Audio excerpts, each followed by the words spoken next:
रामचरितमानस में गोस्वामी जी प्रभु श्री रामचंद्र जी के जन्म का अवतार जो हुआ उसका वर्णन करते उल्लेख करते हैं। उसमें गुरु वशिष्ठ आए ब्राह्मणों संग, भगवान को देखे।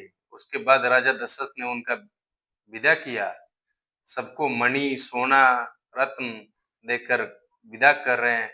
सारे गांव की स्त्रियां गीत गाती हुई राजद्वार आ रही। जैसे आप सामान्य बात है गांव में जब किसी बच्चे का जन्म होता है किस तरह गीत संगीत सोहर शुरू हो जाता है, वैसे ही भगवान का अवतार हुआ। ये खबर जैसे ही अयोध्या नगरी में फैली, सारी स्त्रियां गीत गाते हुए राजद्वार की तरफ चल पड़ी। पूरा अयोध्या नगरी को ऐसे सजाया गया आप जिसका वर्णन ही नहीं हो सकता। अनुपम, एकदम अपरंपार, अलग लेवल का सजावट। उस समय क्या कह रहे हैं गोस्वामी जी मानस में? गोस्वामी जी कह रहे हैं, सरबस दाने दिन सब काहू, जे ही पावा राखी नहीं ताहू, मृग मद चंदन कुकुम्भ कीजा, मची सकल बधिन बिच बीचा। राजा ने सब किसी को भरपूर दान दिया। जिसने पाया उसने भी नहीं रखा, उसने भी किसी को दिया। सभी गलियों के बीच में कस्तूरी चंदन केसर की किच किच मच गई। इतना दान पाठ हुआ। आगे गोस्वामी जी लिखते हैं, गृह गृह बाज बधाओ शुभ, प्रगटे सुसम्मा कंद, हर्षवंत सब जहतः नगर, नारी नर वृंद। कह रहे हैं मानस में गोस्वामी जी, घर घर मंगलमय बधाव बाजने लगे।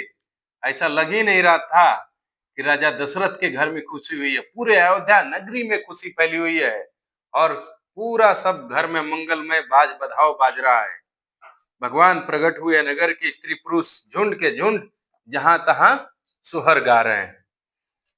आगे गोस्वामी जी लिख रहे हैं, कैकेयी सुता सुमित्रा दो, कैकेयी को भी एक पुत्र हुए और सुमित्रा को दो। सुंदर सुत जनमत भयो, वह सुख संपत्ति समय समाजा, कहीं न सकई सारद अहि राजा।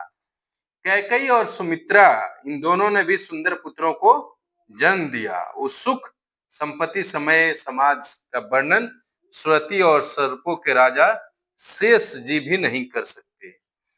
अवधपुरी सोहई यही भांति, प्रभोई मिलन आई जनु राती, देखी भानु जनु मन सकुचानी, तदपि बन्नी संध्या अनुमानी। अवधपुरी इस प्रकार सुशोभित हो रही है मानो रात्रि प्रभु से मिलने आई हो। दिन हो ही रात हो ही नहीं रहा है, दिन खत्म ही नहीं हो रहा है और भगवान सूर्य को देखकर मानो मन में सकुचा गए हो, परंतु फिर भी मन विचार करो संध्या बन गए हो। अगर धूप बहुजन अधियारी, उड़ही अवीर मनहु अरि नारी, मंदिर मणि समूह जन तारा, निरप गृह कसल कलश सो इंदु उदारा। अगर की धूप का बहुत सा धुआं अंधकार है और जो अबीर उड़ रहा है वो उसकी ललाई है। महिला में जो मणियों के समूह है वो मानो तारागण है। राजा महल का जो कलश है वो मानो श्रेष्ठ चंद्रमा है। आप सुन रहे हैं भगवान प्रभु श्री रामचंद्र जी का जन्म कथा मानस में गोस्वामी जी ने कैसे उल्लेख किया है। इसके आगे की कथा सुनने के लिए चैनल पे आप अगला वीडियो देख सकते हैं। जय श्री राम।